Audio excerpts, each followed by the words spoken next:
बिस्मिल्लाहिर्रहमानिर्रहीम। बिस्मिल्लाहिर्रहमानिर्रहीम। बेटियां सबके मुकद्दर में कहाँ होती है? बेटियां सबके मुकद्दर में कहाँ होती है? घर जो खुदा को पसंद आ जाए कहाँ होती है?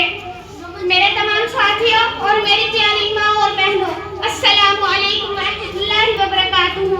आज मुझे जिस मौजू पर लफ्ज़-कुशाई करने का मौका मिला है वो है मैं बेटी हूँ, मैं औरत हूँ। मैं अगर बेटी हूँ तो घर की रहमत हूँ, बहन हूँ तो भाइयों का फक्र हूँ, बीवी हूँ तो घर की मलिका हूँ, और जब माँ के दर्जे पर फाइज होती हूँ तो जन्नत मेरे कदमों तले रख दी जाती है। मगर कहीं मुझे गैरत के नाम पर कत्ल किया जाता है तो कहीं तशद्दुद का निशाना बनाया जाता है, और जब मैं अपने कलम से जुल्म का सर नीचा करना चाहूँ तो मुझे झूठी तहमत लगाकर इस मुआशरे में रुस्वा किया जाता है, और जब मैं हक के लिए ज़बान खोलूं तो मेरी ज़बान खींच ली जाती है। मैं वो औरत हूँ जो आज भी तलाक के धब्बे लिए ना जाने क्या क्या सहती है। तलाक मर्द दे, तलाक याफ्ता मैं कहलाती हूँ। ऐसे में मुझसे जब कहा जाता है कि तुम रहमत हो, तुम मलिका हो, जन्नत तुम्हारे कदमों में है, जब जन्नत मेरे कदमों तले रख दी गई और तुम उस जन्नत का एहतराम नहीं कर पाए तो रब से भी जन्नत के तलबगार हो। तुम्हारे इस मुआशरे में उस रब ने मुझे बुलंद दर्जा दिया, मगर ऐ इब्ने आदम तुम क्यों भूल गए कि मैं भी बिन्ते हव्वा हूँ। मैं बिन बाप बिन भाई बेटी अपना घर चलाने के लिए, अपनी माँ का बंदा बनने के लिए जब घर से बाहर निकलती हूँ तो ना जाने कितनी गंदी हवस भरी नजरों का सामना करना पड़ता है। मैं वो औरत हूँ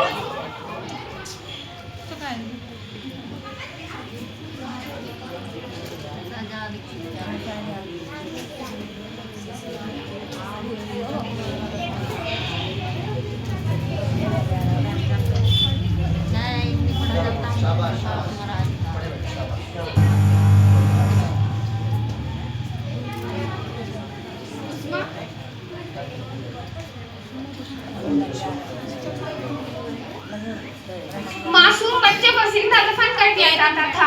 औरत के हुकूक इस हद तक छीन लिए गए थे कि अगर कोई आदमी फौत हो जाता तो जिस तरह उसकी जायदाद उसके बड़े बेटे की विरासत में आती तो उसकी बीवी भी उसके बड़े बेटे की बीवियों के तौर पर मुंतकिल हो जाया करती थी। बीवी को पाँव की जूती समझा जाता था, बल्कि औरत की नाजायज बात को समझना भी मर्दानगी के खिलाफ समझा जाता था। औरत के तो अल्लाह के प्यारे महबूब मोहम्मद सल्लल्लाहु अलैहि वसल्लम ने दुनिया में आकर वाज़ेह किया कि ऐ लोगों, अगर बेटी है तो इज्जत है, बहन है तो नामोस है, बीवी है तो तुम्हारी जिंदगी की साथी है, और अगर माँ है तो तुम्हारे लिए इसके कदमों तले ये जन्नत है। और ये भी फरमाया कि जिस आदमी को 2 बेटियां हो वो उसकी अच्छी तरबियत करे, उसको तालीम दिलवाए, उसका फर्ज अदा कर दे तो वो जन्नत में यूं मेरे साथ होगा जैसे 2 उंगलियां एक दूसरे के साथ होती है। गोया बेटी के पैदा होने पर जन्नत का दरवाजा खुलने की बशारत दी गई है। बेटी अल्लाह ताला की रहमत होती है। अल्लाह ताला अपने पसंदीदा शख्स को बेटी से नवाजता है।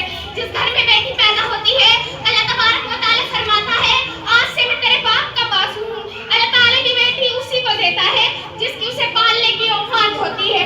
बेटी अगर बड़ी हो जाए तो शक की दीवार ऊंची करने के बजाय मोहब्बत की रस्सी को दराज लेना बेहतर है, क्योंकि मोहब्बत की लगाम तरबियत पर आँच नहीं आने देती। सब कहते हैं कि बेटियां बोझ होती है, बेटी रहमत होती है, और रहमत कभी बोझ नहीं होती। सब बेटियां बचपन में बाप की शहजादी होती है, बड़े होने पर दुनिया के लिए मोटी लड़की पतली लड़की बन जाती है। बेटी वो नामत है कि जब हजरत फातिमा तशरीफ लाई तो अल्लाह के प्यारे महबूब मोहम्मद सल्लल्लाहु अलैहि वसल्लम इस्तकबाल को उठ खड़े हुए कि मेरी बेटी आई है। बेटी हर रिश्ते में वफादारी और इसार का प्यार समझी जाती है। बेटी से मोहब्बत करना 1 मिनट बाकी है।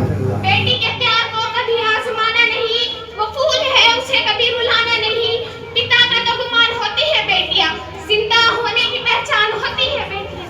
उसकी आंखें कभी नम ना होने देना, उसकी जिंदगी से खुशियां कभी कम ना होने देना। कल जिसको उंगली पकड़ कर चलाया था तुमने, फिर उसी को डोली पे बिठाया था तुमने। बहुत छोटा